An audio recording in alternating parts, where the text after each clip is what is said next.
makanan begitu ke orang, nah, agar orangnya itu tidak stres, nah itu diberikan minuman coklat dulu biar tenang begitu.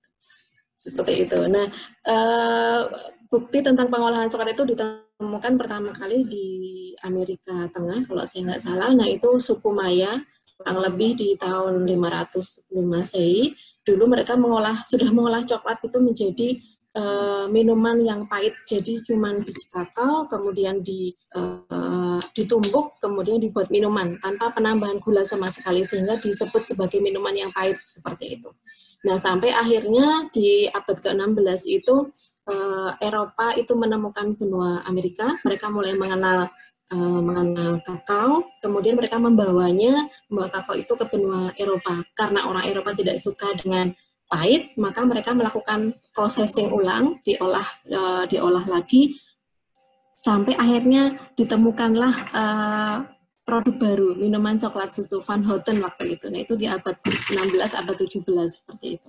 Nah, kemudian untuk di Indonesia sendiri, kakao itu mulai dibawa oleh orang Eropa juga, Spanyol, itu ke Sulawesi Utara.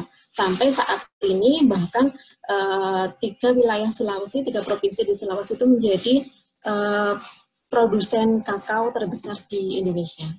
Nah, kita lihat kakao di Indonesia, ternyata nggak main-main ya, Indonesia ini menjadi negara peringkat ketiga terbesar di dunia, bukan cuma ASEAN aja, tapi di dunia dia peringkat ketiga terbesar untuk produksi kakao setelah Pantai Gading dan Ghana. Kalau dilihat dari produksinya itu sekitar 0,76 juta ton per tahun, kemudian Pantai Gading yang paling tinggi itu 1,71 juta ton per tahun, dan Ghana 0,86 juta ton per tahun. Kalau di kawasan ASEAN sendiri tentu kakao Indonesia ini paling besar.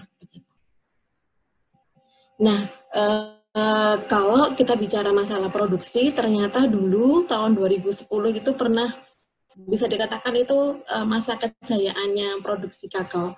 Pasca itu mulai mengalami penurunan, meskipun sejak tahun 2017 sampai sekarang itu sudah ada sedikit kenaikan. Dan tadi Sulawesi itu menjadi wilayah penghasil kakao terbesar di Indonesia. Kemudian untuk konsumsi coklat sendiri, kalau mau dibandingkan sama Belanda dan daerah Eropa, kita masih kalah jauh ya. Mereka ada yang sampai semacam budaya, makan coklat itu semacam kebiasaan sehari sekali atau mungkin bahkan dengan sehari 3 kali konsumsi coklatnya seperti itu. Nah, kita masih di bawah mereka kalau dalam hal konsumsi, dan lebih banyak Indonesia itu orang mengkonsumsi coklat itu dalam posisi instan, jadi udah ditambahkan sama gula, sama susu, tinggal diseduh pakai air jadi begitu. Sedangkan untuk dark coklat itu kita masih sangat sedikit sekali begitu. Lidahnya udah suka manis soalnya ya, jadi dikasih rasa apa biasanya agak menolak begitu. Nah, kemudian untuk nilai ekspor dan impor pun juga setiap tahunnya ada kenaikan dan penurunan. Ini sejak tahun 2017 memang sudah ada sedikit kenaikan. Oke, nah ini kalau kita bicara masalah kakao, sebenarnya bisa diolah jadi apa saja sih, seperti itu. Nah, buah kakao tadi sudah bisa dilihat ya, buah kakaonya itu sebenarnya coklatnya nanti kita hanya ambil dari biji kakaonya. Sedangkan kulit buahnya, kemudian yang lebih besar kulit buahnya itu biasanya tidak digunakan. Sampai saat ini yang sudah dilakukan itu adalah dibuat kompos, dan mungkin juga itu untuk kulit buah. Nah, untuk biji kakao sendiri, kita akan dapatkan kulit bijinya, cocoa shell seperti itu, kemudian pasta coklatnya, jadi dari bean-nya itu kemudian digiling, nah itu biasanya disebut pasta atau liquor. Kemudian kalau pasta itu dipres, nanti kita akan dapatkan 2 komponen, yaitu lemak coklat, cocoa butter, dan juga bungkil atau cake yang itu nanti kalau diproses lebih lanjut akan menjadi bubuk coklat, cocoa powder, seperti itu. Nah, kalau nanti mau bicara masalah olahannya, ya sudah jadi banyak banget ya, nanti dari lemak coklatnya itu bisa jadi coklat, kemudian bubuk jadi beraneka macam olahan, mulai dari minuman, kemudian ada yang dibuat jadi dodol, ada yang pisang salut, kemudian buat campuran berbagai macam kue dan sebagainya, seperti itu. Oke, nah ini kita mulai bicara terkait dengan apa sih isinya kakao itu, begitu. Nah, biji kakao sendiri itu mengandung sekitar 54% lemak kakao, cocoa butter tadi itu, kemudian karbohidratnya sekitar 25%. Ini termasuk di sini ada resistant starch, ya, ada serat pangannya juga termasuk di sini. Kemudian ada protein 11%, antioksidan kurang lebih 3%, dan juga mineral di sana. Nah, kemudian tadi yang paling besar itu lemak, ya, lemak kakao. Dia terdiri dari asam lemak jenuh, paling banyak itu stearat dan juga palmitat. Kemudian asam lemak tidak jenuh.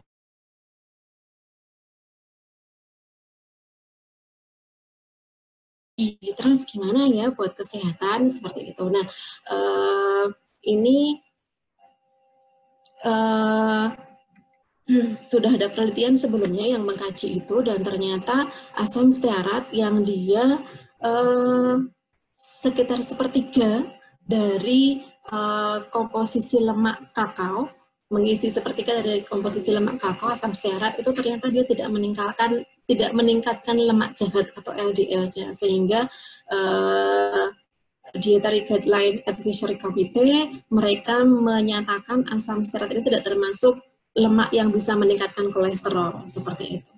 Nah, sehingga beberapa menyatakan bahwa cocoa butter ini aman untuk dikonsumsi, seperti itu.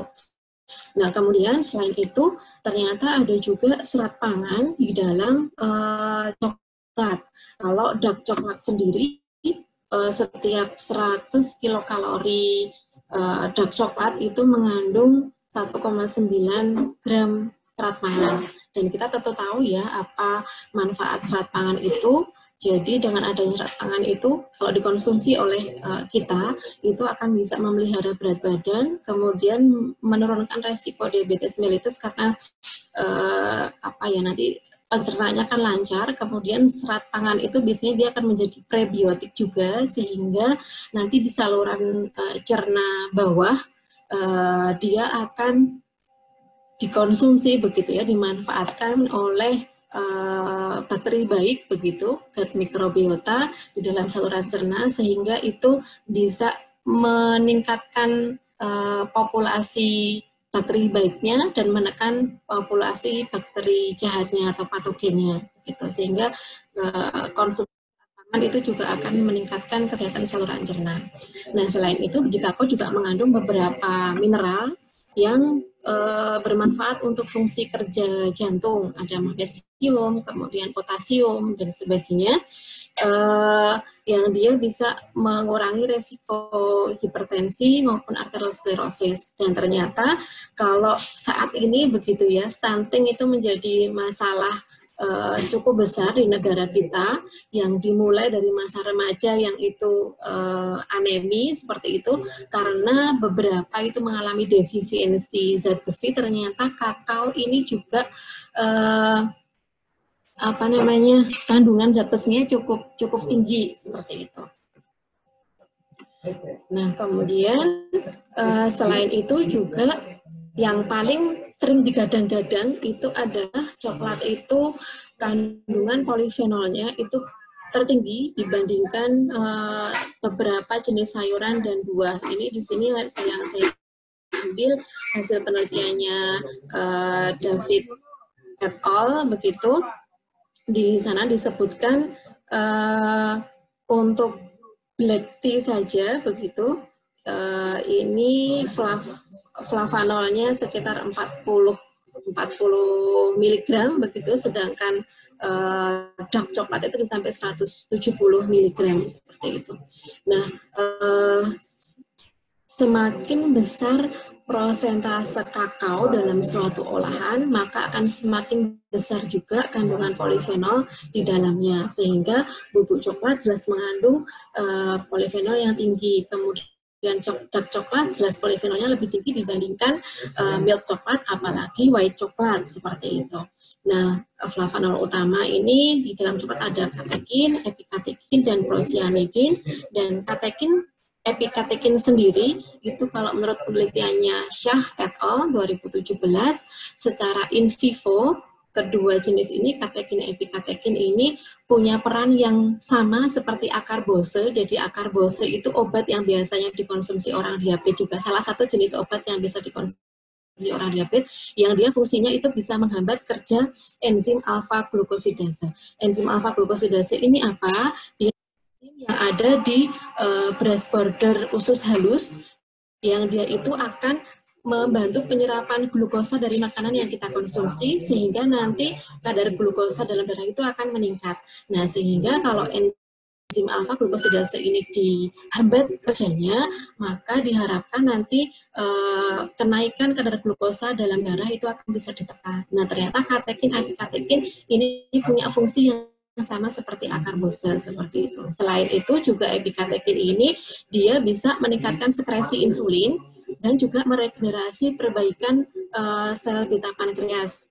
Kalau ada yang masih ingat, pankreas dia punya sel beta dan juga sel alfa, begitu ya. Sel beta ini dia yang produksi insulin. Insulin itu nanti yang akan menurunkan kadar glukosa dalam darah.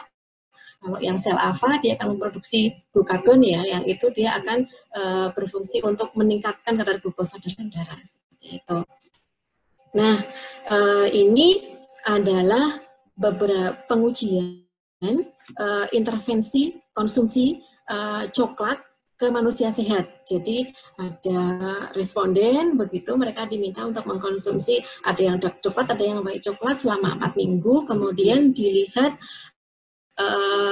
respon gula darahnya, kemudian insulinnya, seperti itu. Nah, ternyata ini untuk orang yang mengkonsumsi dark coklat itu glukosanya baik sebelum dan sesudah intervensi itu tidak ada perubahan, seperti itu. Sedangkan yang mengkonsumsi ini adalah kontrol ya, jadi coklat produk coklat kontrol, jadi bukan dark coklat, seperti itu. Ini justru glukosanya mengalami penurunan, seperti itu. Kemudian insulin untuk orang yang mengkonsumsi dark coklat dia mengalami kenaikan, seperti itu. Untuk yang mengkonsumsi kontrol dia juga mengalami penurunan, seperti itu. Nah, ini untuk orang yang sehat. Nah, untuk orang yang diabetes gimana? Ini hasil penelitiannya Arya tahun 2015, seperti itu. Ternyata orang yang mengkonsumsi dark coklat ini orang diabetes, seperti itu. Ini FBS ini fasting blood ya. Jadi tidak ada, dia mengalami penurunan ya, meskipun sedikit ya, dari 138 jadi 130, seperti itu. Kemudian insulinnya juga mengalami sedikit penurunan. HbA1c juga tidak terlalu banyak penurunannya ya, meskipun sedikit, seperti itu. Kemudian kolesterol tidak ada kenaikan ternyata, malah justru turun sedikit dengan konsumsi dark coklat. Jadi tidak ada kekhawatiran ketika mengkonsumsi dark coklat itu akan meningkatkan kolesterol, seperti itu. Nah, ini yang konsumsi white coklat. Untuk white coklat, orang yang konsumsi white coklat, gula darahnya gimana? Gula darahnya ternyata naik dari 134 jadi 138. Insulinnya gimana? Insulinnya juga ikut naik, seperti itu. HbA1c turun, kemudian kolesterolnya dia juga sedikit turun, seperti itu. Nah, ini konsumsi coklat pada penderita diabetes. Jadi kalau ke responden manusia, responden hewan coba itu memang hasilnya akan fluktuatif ya, tapi kita akan dapatkan trennya biasanya seperti itu. Nah, itu tadi yang beberapa penelitian yang sudah dilakukan pendahulu begitu, orang-orang sebelum kami. Nah, kami kemarin mencoba tidak hanya memproduksi dark coklat, tapi juga kita tambahkan probiotik. Nah, probiotik seperti apa yang kita tambahkan?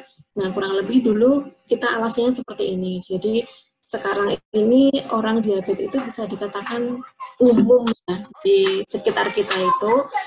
Bahkan WHO sendiri itu mereka memprediksi DM tipe 2 di Indonesia itu akan meningkat secara signifikan, bahkan 2030 itu jumlahnya akan mencapai 21,3 juta jiwa, lebih besar daripada penderita COVID-19 saat ini, seperti itu. Nah, oleh karena itu, maka dari saat ini, dari saat ini kita perlu untuk melakukan pemilihan menu yang kita konsumsi. Tentu pangan fungsional yang dia akan membantu kesehatan tubuh kita, seperti itu. Nah, tadi kenapa kita pilih coklat? Tentu karena tinggi antioksidan dan juga serat pangan, dietary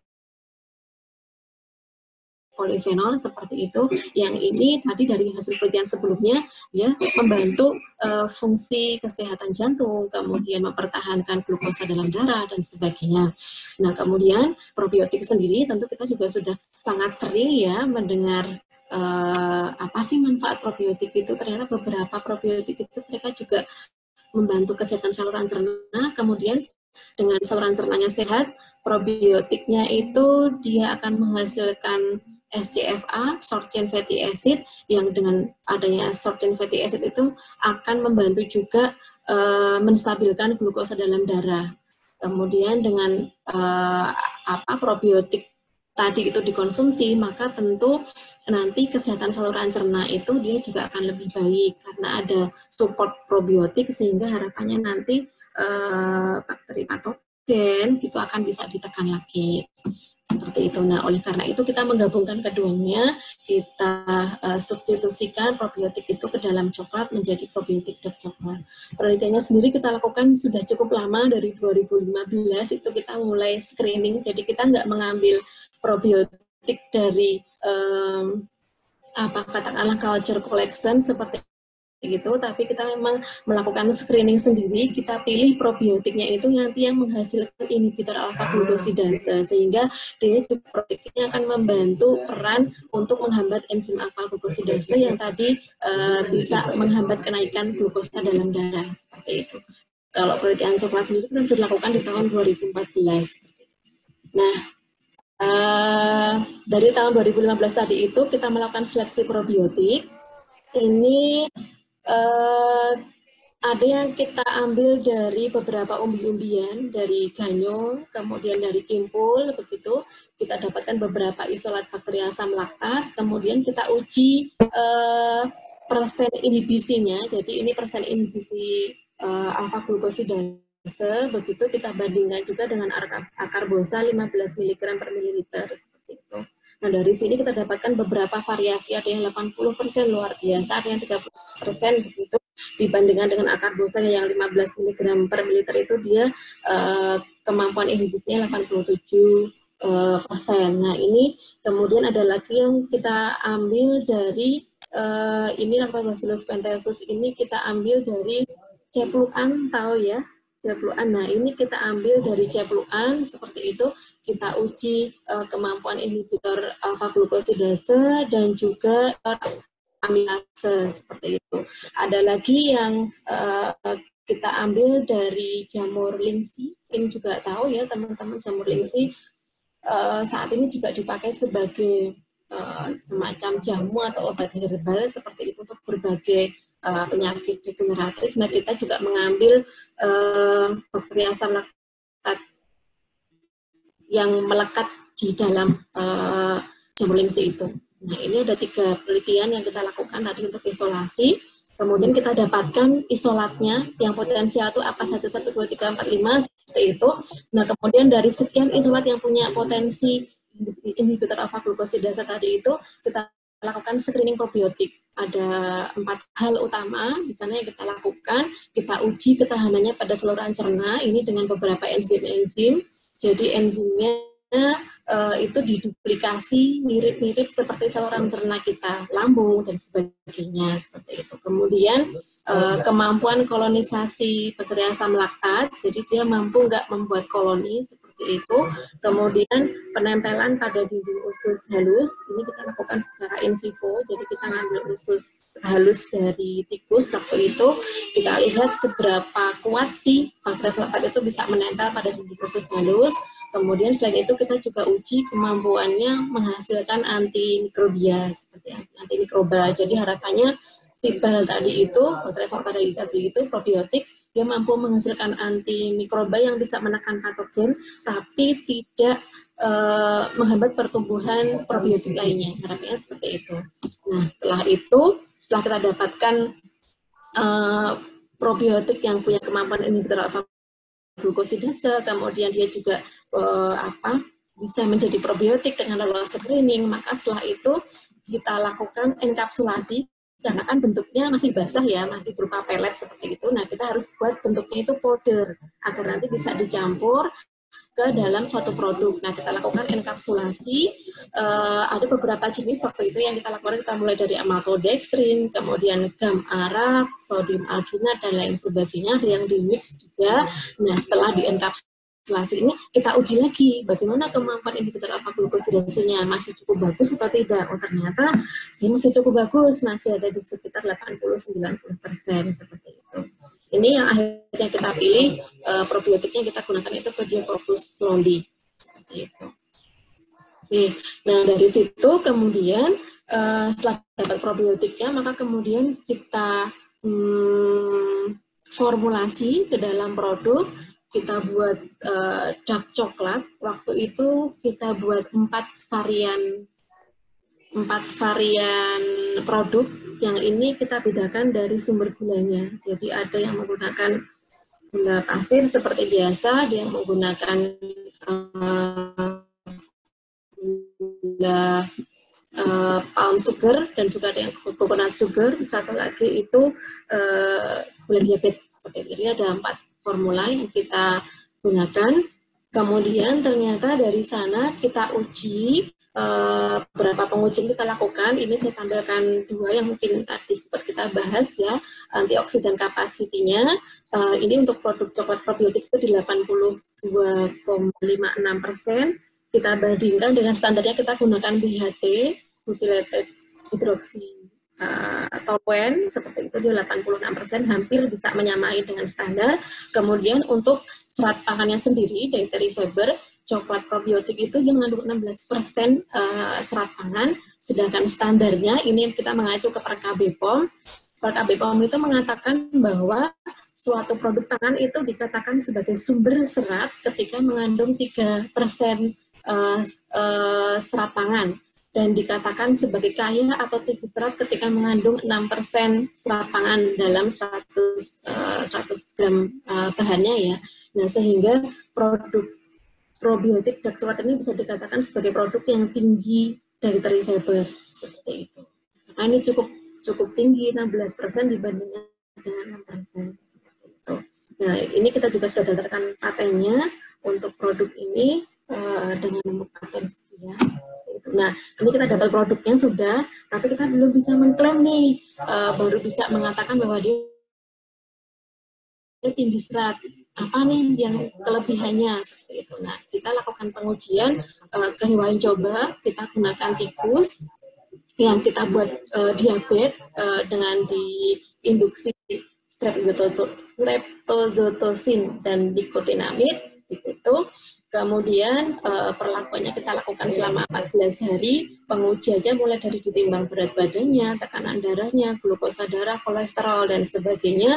Dan di akhir kita lakukan pembedahan dengan mengambil 3 organ, pankreas, ginjal, dan hati, seperti itu. Nah, karena ini ujinya menggunakan hewan coba, maka jangan sampai lupa untuk mendaftarkan ethical clearance-nya, karena kalau berhubungan dengan makhluk hidup itu maka harus mendapatkan persetujuan apakah penelitian ini nanti dia layak dilakukan kepada hewan coba, kepada makhluk hidup, seperti itu. Nanti ada tim yang menguji. Ini waktu itu kita ajukan ke Fakultas Kedokteran di UGM.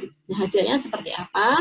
Hasilnya seperti ini. Ini tikusnya dulu masih sehat ya. Kita ambil tikus yang belum dibuat diabetes ini. Nah, ternyata hasilnya Ini kondisi sebelum dibuat diabetes, kemudian setelah dibuat diabetes, disuntik STZNA tadi itu, gula darahnya itu mulai dari 400 sampai 600 mg per desiliter. Ini kondisi awal. Kemudian kita berikan ada yang tikus normal, ini yang tanpa diberikan apapun, tidak dibuat diabetes, cuma diberikan pakan normal. Gula darahnya stabil, ini kondisinya di sekitaran 100-110 seperti itu.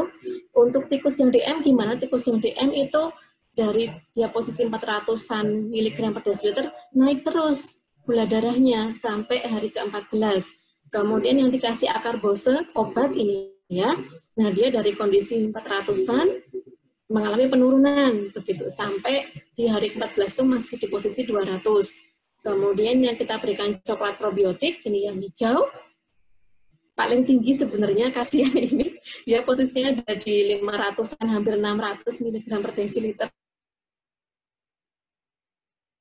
waktu itu glukosa darahnya, tapi dia turunnya cukup drastis. Di hari ke-14 dia sudah hampir sama seperti tikus normal, jadi ada di posisi 110-an miligram per desiliter. Kemudian kita gunakan juga dark coklat komersil tanpa probiotik, ini dulu yang kita gunakan.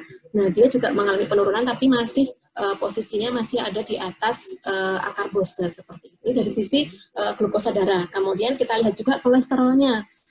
Nah, ternyata tikus tadi itu yang normal, ini kolesterolnya ada sedikit peningkatan. Kemudian juga untuk tikus yang diberikan konsumsi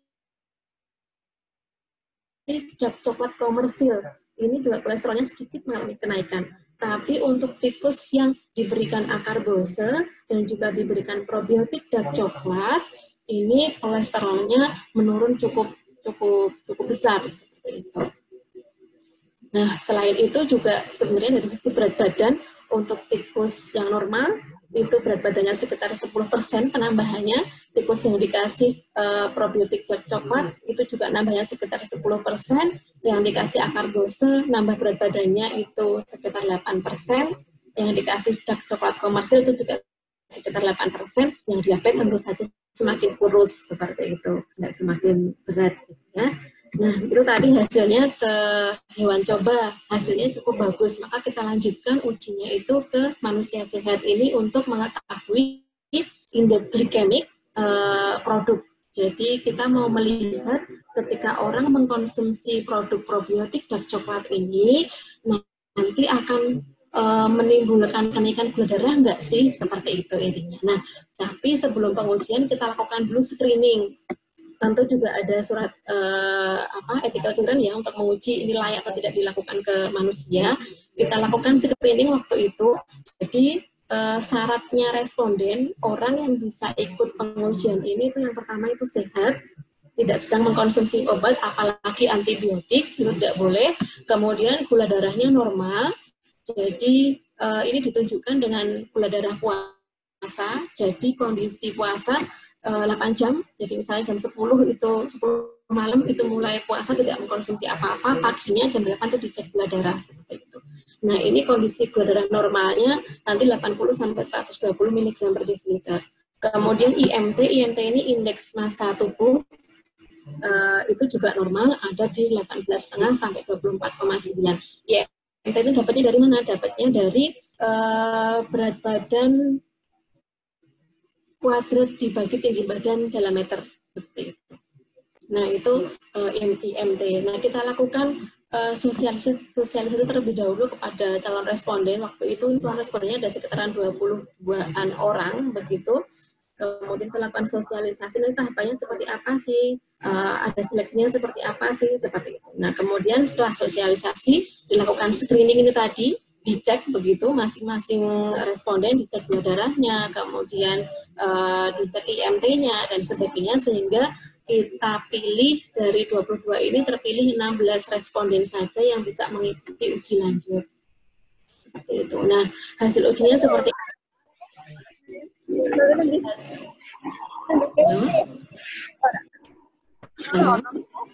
Oke, saya lanjut ya.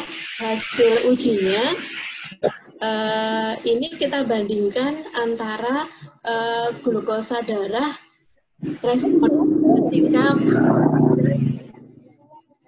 glukosa darah responden ketika dia mengkonsumsi glukosa murni dengan ini yang orang ini yang mengkonsumsi probiotik dark coklat. Jadi untuk responden yang mengkonsumsi glukosa murni, jadi kita buat 2 waktu. Jadi hari pertama itu mereka setelah puasa, kemudian diambil gula darah. Setelah itu kemudian nanti mengkonsumsi glukosa murni. Kemudian nanti setiap setengah jam itu dicek gula darahnya sampai menit ke 120 atau sampai 2 jam setelah konsumsi glukosa. Nah, ternyata setelah 30 menit itu dia mengalami kenaikan dari 80 ini sekitaran 100 ya, sekitaran 100 mg per desiliter kondisi gula darah puasa, dia akan naik sampai 160 mg per desiliter di 30 menit setelah konsumsi glukosa. Setelah itu dia turun lagi sampai ke kondisi normal. Sedangkan orang yang mengkonsumsi probiotik dark coklat itu bisa dikatakan sedikit sekali peningkatannya. Ini dari posisi 100 itu cuman naik sekitaran di 110, masih dalam batas glukosa darah normal seperti itu. Dan ini pun masih terus flat sampai di jam kedua, sampai di menit ke 120 seperti itu. Nah, dari sini kemudian dari grafiknya bisa melihat ya bahwa konsumsi probiotik dark coklat itu tidak menimbulkan kenaikan atau lonjakan glukosa darah pada konsumsinya, dan ketika sudah kita hitung ternyata indeks glikemiknya itu ada di posisi 24,87 dan ini termasuk yang indeks glikemik rendah. Jadi indeks glikemik rendah itu yang ada di bawah 55, ini termasuk rendah. Beban glikemiknya pun juga sama, jadi 6,94, ini posisinya juga ada di beban glikemik rendah seperti itu. Nah, ini hasil uji kita ke hewan coba, kemudian ke manusia sehat, cuman mungkin memang kami belum sampai pada taraf menguji ke penderita diabetes. Rencananya sebenarnya memang di tahun ini mau melakukan uji ke penderita diabetes, namun karena kondisi saat ini ya, teman-teman juga tahu semuanya kondisi saat ini di fasilitas kesehatan sedang seperti apa. Mereka lebih memfokuskan pada COVID sehingga pengujian kami ke penderita DM ini kita tunda seperti itu. Nah, itu hasilnya. Kemudian yang terakhir, alhamdulillah kemarin produk probiotik dark ini juga masuk di 111 karya inovasi Indonesia paling prospektif di tahun 2019. Ini dilakukan oleh Business Innovation Center di Indonesia. Nah, mungkin itu yang bisa saya sampaikan. Silahkan nanti kalau kita bisa sharing akan lebih begitu ya. Pun kalau misalnya teman-teman adik-adik semuanya ada pengalaman yang mungkin lebih luar biasa dari ini, alhamdulillah bisa disaringkan ke saya. Oke, saya kembalikan waktu kepada Bu Wahidah